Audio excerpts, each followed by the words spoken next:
Well, thank you, thank you, thank you. I just want you to know that we are God's favorite. Because we get to do this. And we get to talk about, I think, one of the most important parts of life.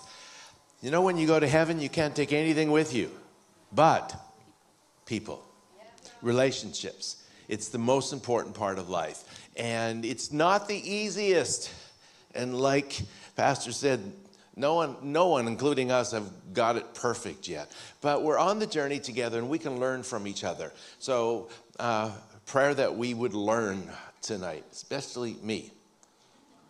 Do you know we're going to celebrate next month? We're celebrating 50 years of marriage. We got married when we were like 10. Yeah. I know. I'm in shock that I'm this old, but it's like I saw the cutest boy in the Killarney High School. He was on the football team, and I told my sister, boy, that Johnny Burns is cute, and that was the beginning, and that is where we are today. Look what happened. She was the head cheerleader. I know hubba. Sorry. That's hard to believe that I was a cheerleader, but in fact, 50 years ago, cheerleading was a whole different thing than it is today. Today, you have to be really athletic.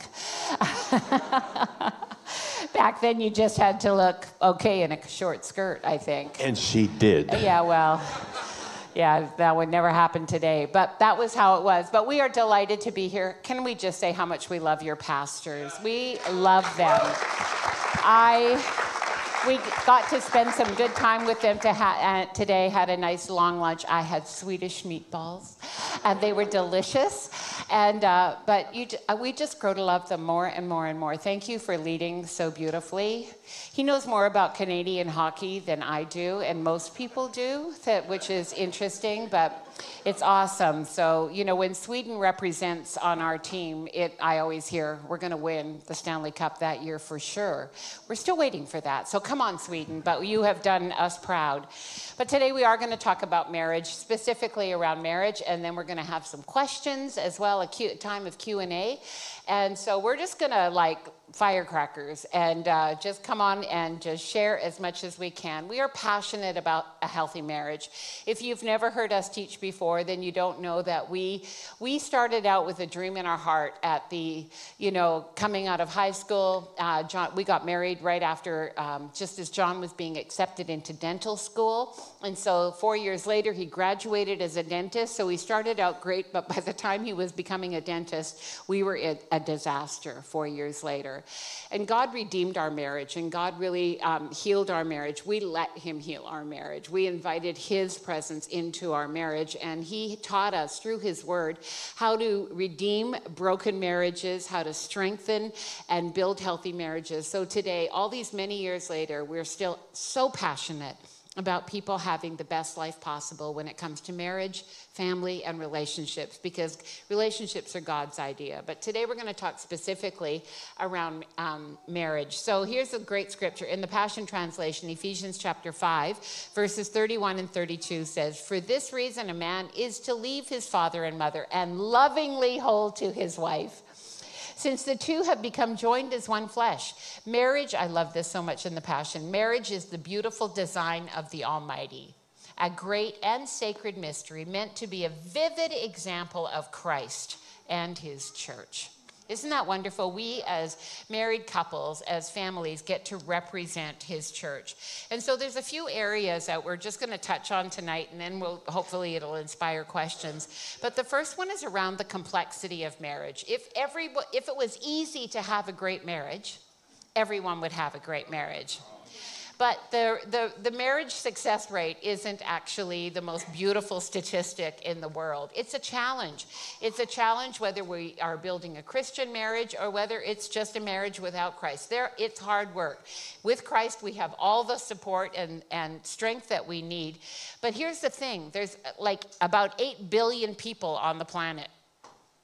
You marry one of them. And it's if they're going to think just like you.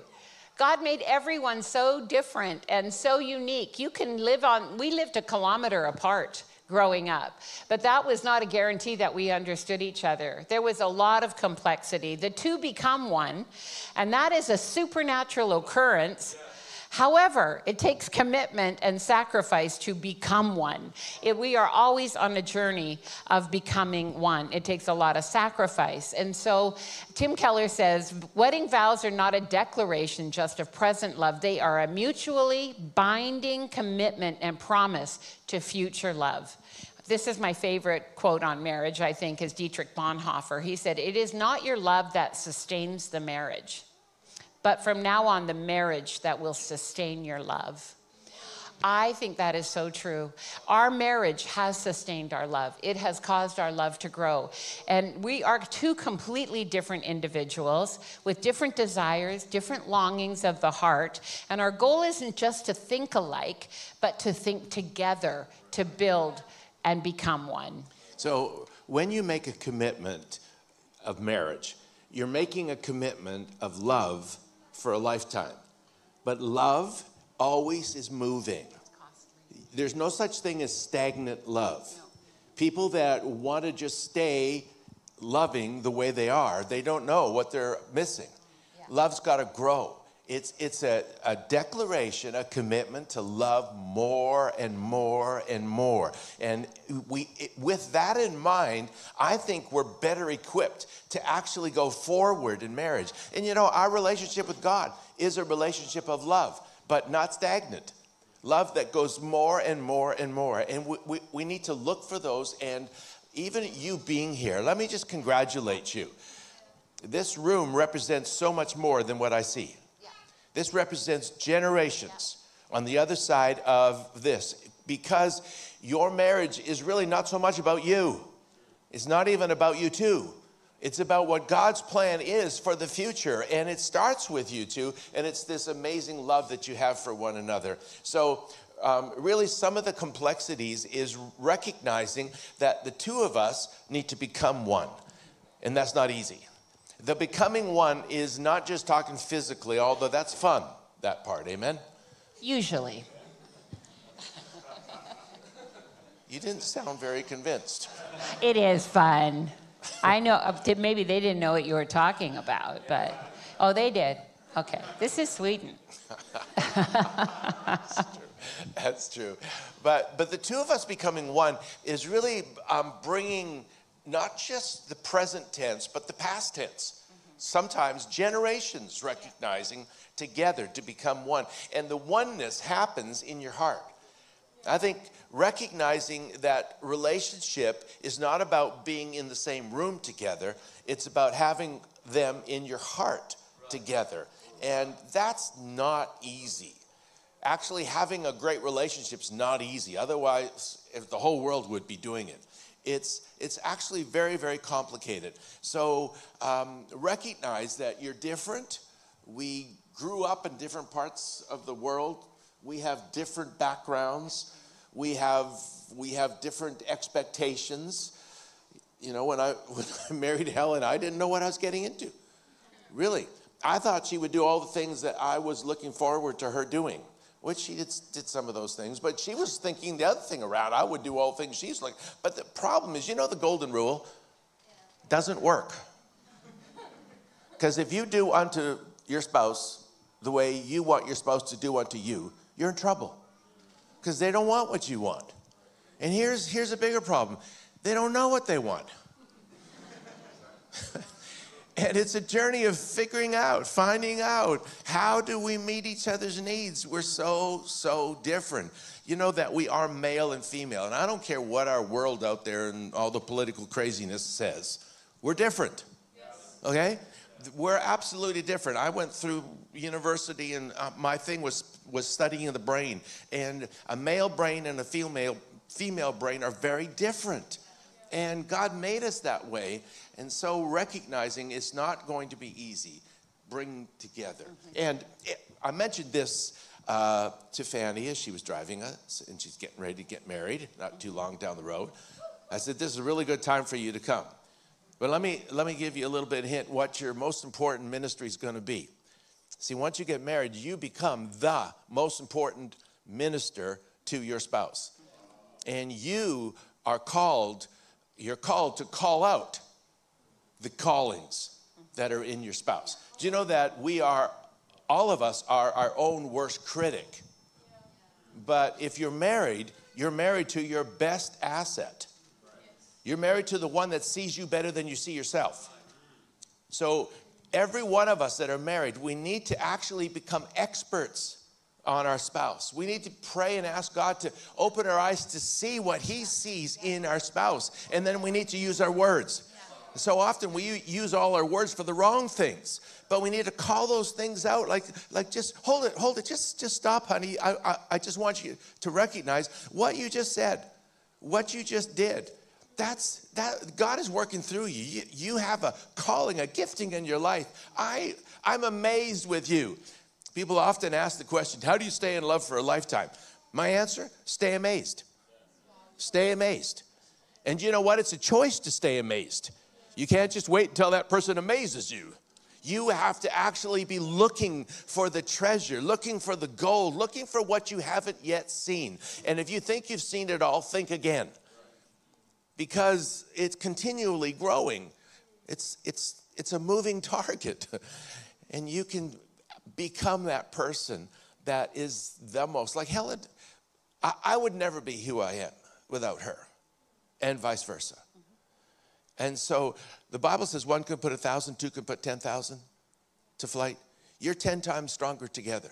And part of the reason is you can see for each other better than you can see for yourself. So see. Use your words. Build each other up.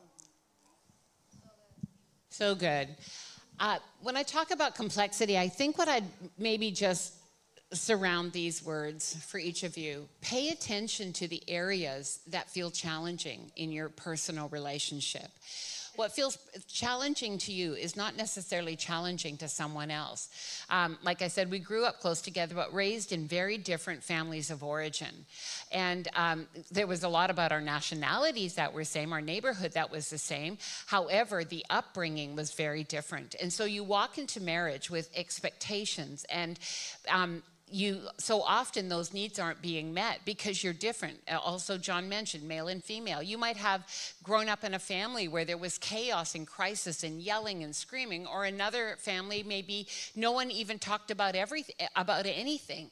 Take a look at the things that feel complex to you. Don't just ignore them like they didn't exist. You are a product of where you've come from. So pay attention to those things and what the needs are. So often we think, well, I'm sure not going to be like that. But if you don't have a plan to be who you want to be as a couple, you default to where you've come from. So have great conversations around the complexity. Your family of origin, are they invested or are they distant? And for you, something might feel normal, but if it does, build the family and the life you want, not the one that you maybe necessarily came from. As good as it was or as complicated as it was, build the dream you want. And you might think, oh, we've been married forever, just like this. No, you can change at any point. Do the work to become the couple you want to be. Write the story of us, the two of you, in a way that you love the story that you're writing. Because like John said already, it's way bigger than this moment. So your personalities may be different, your house of origin, maybe how you dealt with finances, communication styles. Don't just ignore them. If it's complicated, do each other the kindness of sitting down and saying, I don't think this is working for us really well right now. Let's talk about it. Like with John, he never liked it when I came and said, we have a problem. To him, that was just so awful. It was like, oh no, what did I do this time?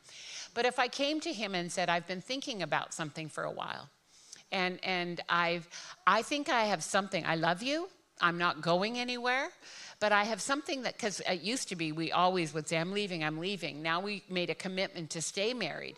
But then also we had to find a way to build, even from that brokenness. We had to take the ruins and build. He made beauty out of ashes of our life. And so how did we do that? By having some of those hard conversations. So I would say to him, I love you.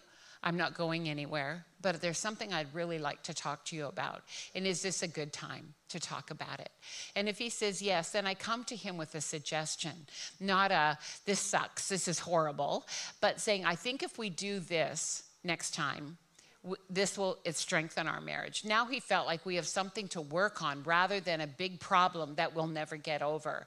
Think of what you can do in a possible solution and offer it in a way that makes you recognize, yes, it's complex right now, but if we try this, even if it doesn't work, it is worth trying something new rather than just ignoring what hasn't been working. Have the courage to have those conversations. I think the most telling criteria of whether your marriage is going to make it the difference is how you deal with confrontation.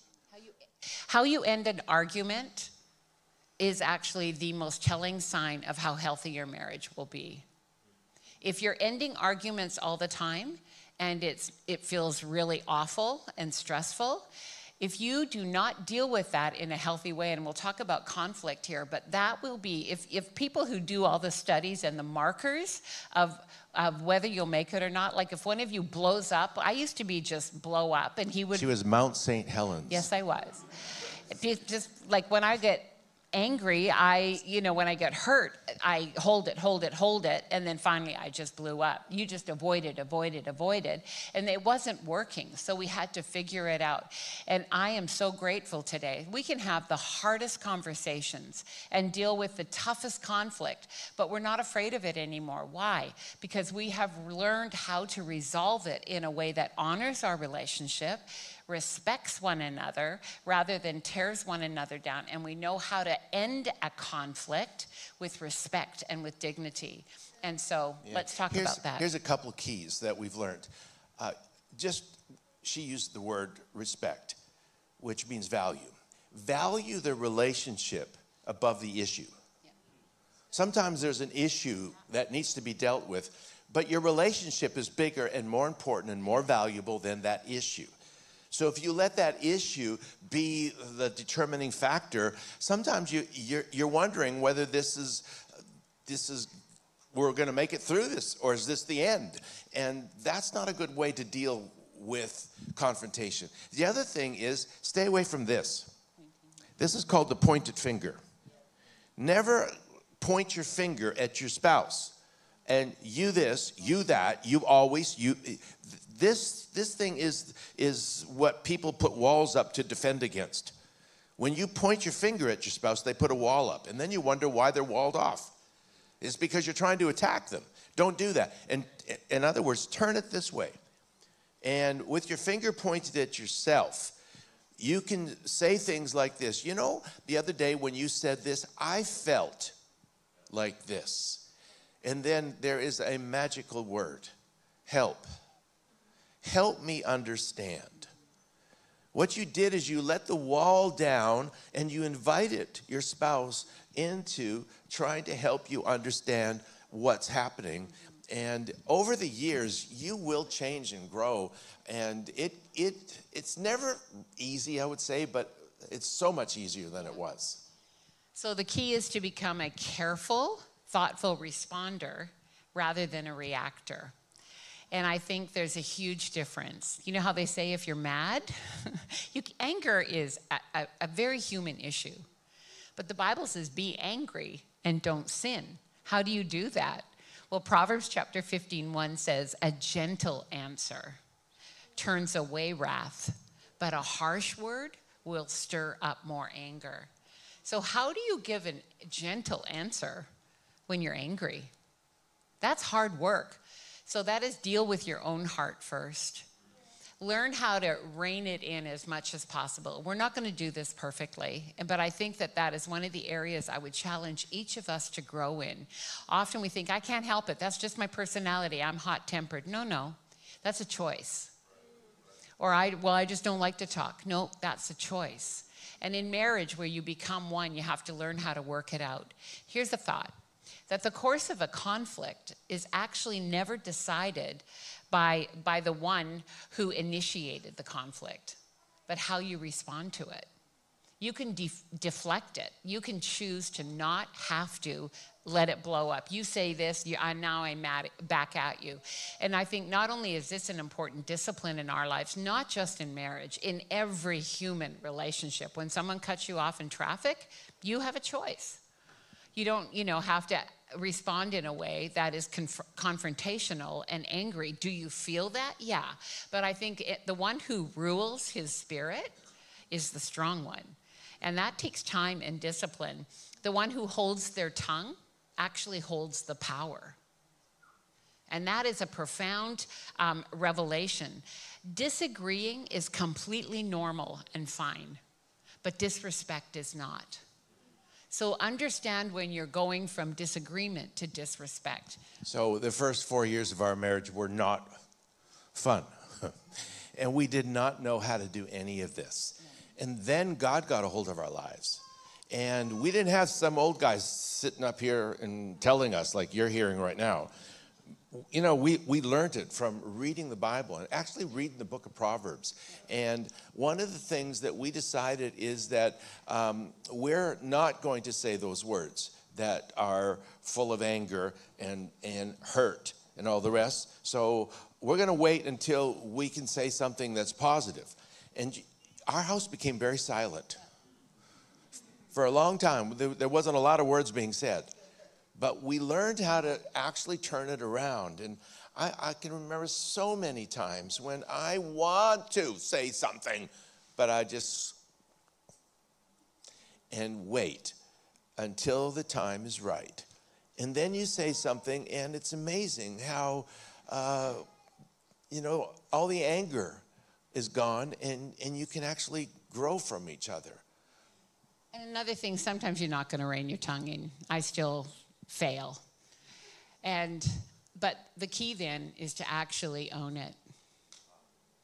Own the tears you cause. Own the pain that you inflict. Don't just say, well, I wouldn't have done it if it was, that doesn't help.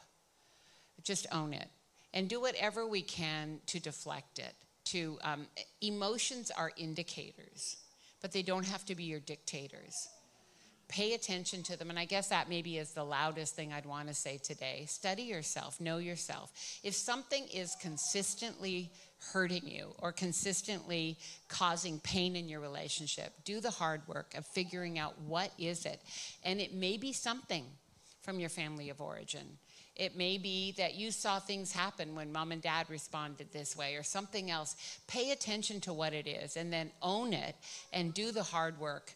In my life, I've had to say, John, I don't want to do that anymore. I behaved really badly. I'm embarrassed by my behavior, and I want to be held accountable. I want to actually change how I do that. It's very humbling.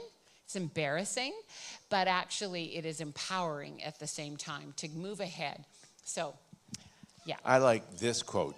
George Bernard Shaw said, the single biggest problem in communication is the illusion that it has taken place. Yeah. Communication is not communication until you communicate. Until they got the message. And to communicate means you said what they actually hear. And I think it's more important to understand what needs to be heard than it is what I need to say. What needs to be heard. And from that point of view, it works. Shall we go down? We have a few moments left. We're just going to go through this. It's all good information, but maybe it'll come up in question and answer. But hey, how about we talk about sex? Let's talk about sex, baby. Anybody?